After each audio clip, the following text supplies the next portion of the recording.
There was a time when the Fire Nation, the Water Tribe, the Earth Kingdom, and the Air Nomads lived in harmony.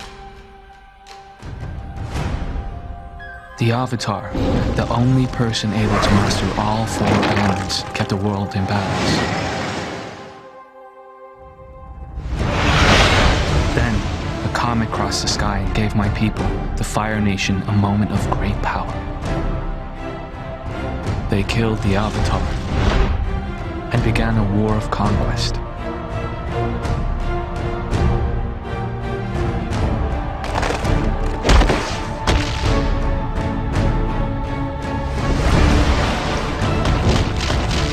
Many waited and prayed for the Avatar to be reborn,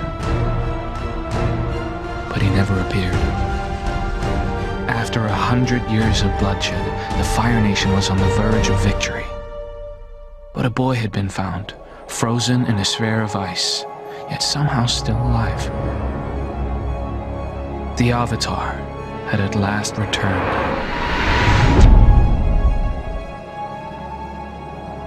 My uncle and I set out to find this boy, who now threatened the war plans of the Fire Lord. My name is Zuko. I am Prince of the Fire Nation, Prince in exile. But soon, I will reclaim my rightful place. And no one can stop me.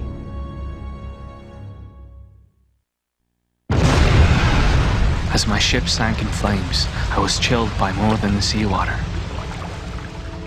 These were Fire Nation assassins, sent to kill the royal outcast for his latest crime. My first crime, 3 years ago, was to question the war strategy of my father, Lord Ozai.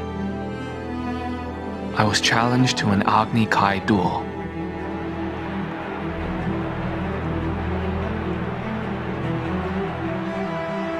I had no fear. My victory would prove my honor.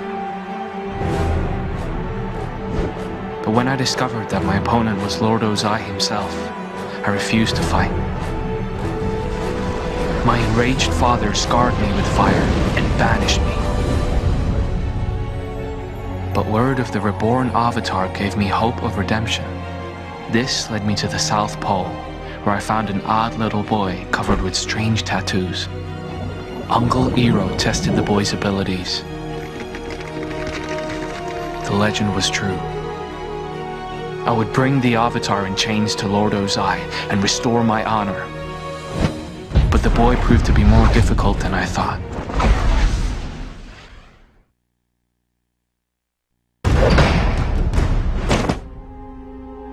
I watched the Avatar glide away from my ship and vowed not to underestimate him again.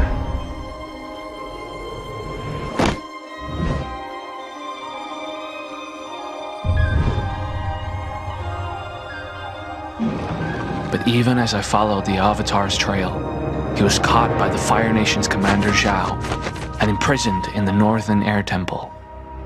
I hated that arrogant Zhao, who showed me no respect. I would not let him destroy my chance at redemption. To hide my identity, I chose a mask, the Blue Spirit.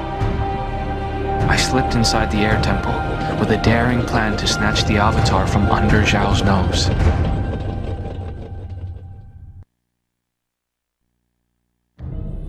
At that moment, the Avatar seemed nothing more than a scared little boy. He asked if I was a spirit. I said nothing. He thought his end had come. I couldn't move as quickly with the boy in tow, and his escape was soon discovered. We heard the guards call to close the inner gates. Our only chance was to separate, divide the Fire Nation soldiers, and fight our way out of the Air Temple.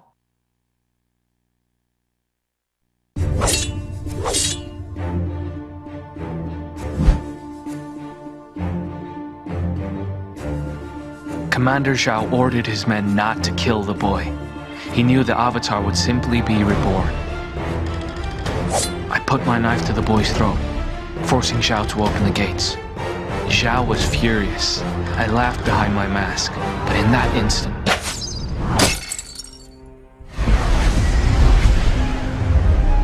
fortunately, the Avatar had the sense to cover up our escape.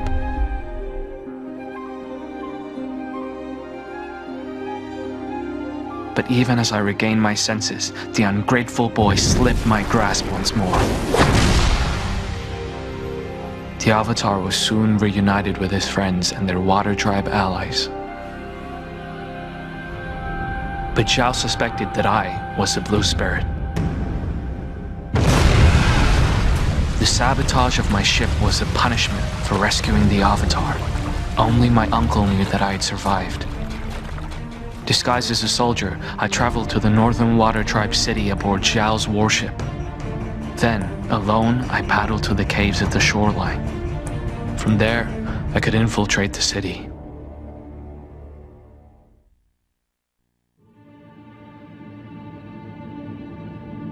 The Water Tribe knew we were coming and kept watch for our fleet.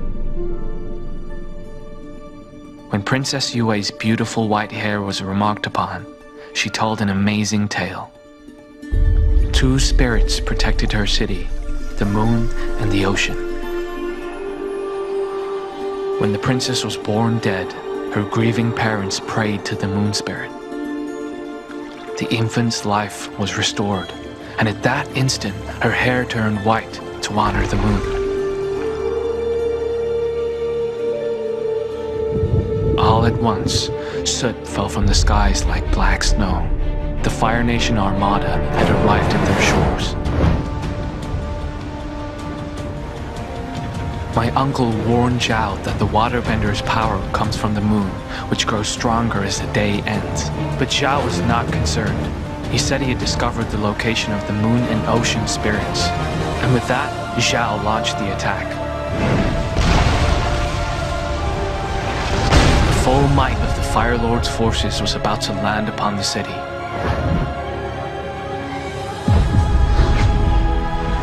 But the Avatar was determined to fight back.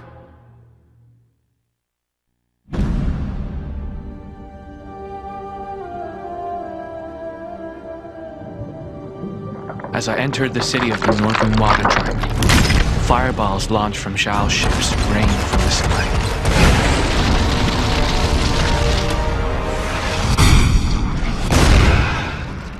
The Avatar was somewhere within these frozen walls. But as my enemies swarmed about to answer Zhao's attack, I realized that finding the boy would not be easy.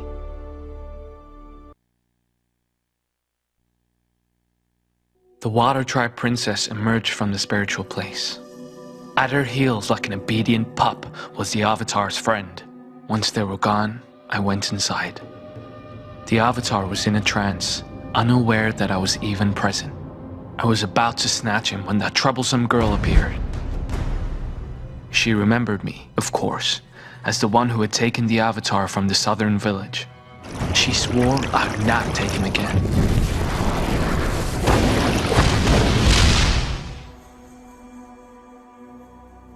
I was surprised to find the girl a worthy opponent, but she could not keep me from the Avatar. I took him, still in his trance, and fled the spiritual place. Fire Nation invaders were burning their way through the city. I hid with my prisoner in the storage room, waiting for a pause in the battle. But I had been spotted by Zhao's warriors, and the battle came to me.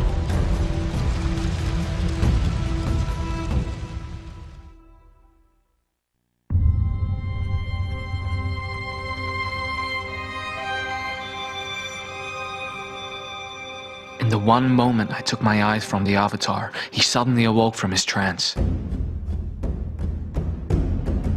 He was determined to escape and help his friends, but I had endured far too much to let him go free. The boy stared at me as if unwilling to fight. I gave him no other path. Our battle would determine everything to come. The girl saw that only a sneak attack could stop me.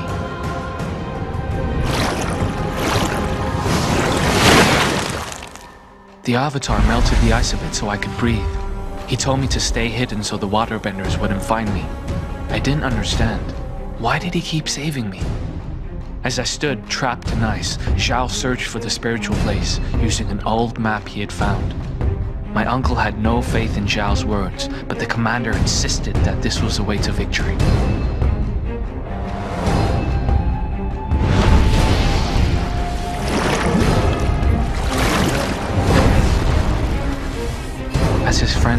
Zhao, the Avatar rushed off to defend the city.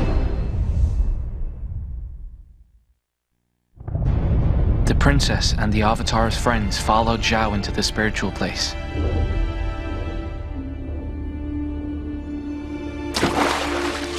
They watched in horror as the cruel Zhao killed the moon spirit. The princess, whose own gentle spirit was entwined with the moon's, fell to the grass as if struck. The moon turned blood red, and the power of the waterbenders was weakened. My uncle had warned Zhao not to tamper with the spirits. He attacked the commander, but the coward Zhao fled my uncle's wrath. As the battle raged on, I gathered my strength and freed myself from the ice. In the spiritual place, the weakened princess sacrificed her life to restore the moon spirit. The moon turned white once more, and the water tribe regained their bending powers.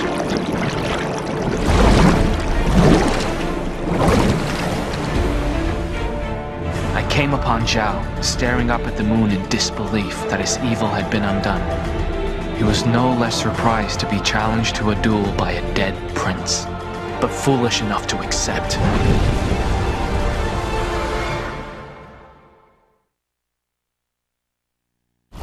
I longed to finish Zhao, but my uncle pulled me back. There were water tribe soldiers everywhere. We had to flee the city at once. As I turned away, Zhao rose to strike at my back.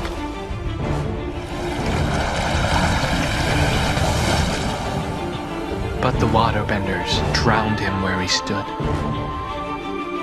The sacrifice made by their princess restored the waterbenders' powers, but the enemy had breached the defensive ice wall. The Avatar despaired that the Fire Nation would soon overwhelm the city, but when the Avatar was asked what he had learned during his meditation, he suddenly understood what he must do. As my uncle and I escaped in our lifeboat, the Avatar stood at the city walls. He raised his hands to bend the ocean itself into a towering wall.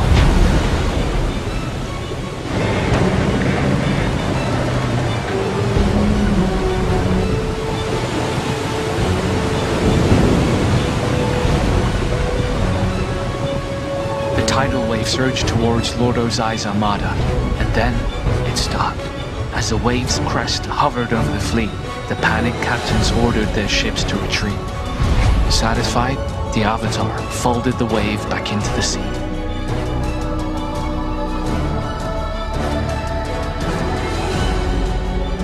I wondered if he would prove to be the most powerful Avatar yet. But that did not matter. I would drag this boy before my father's throne if I had to chase him to the ends of the world.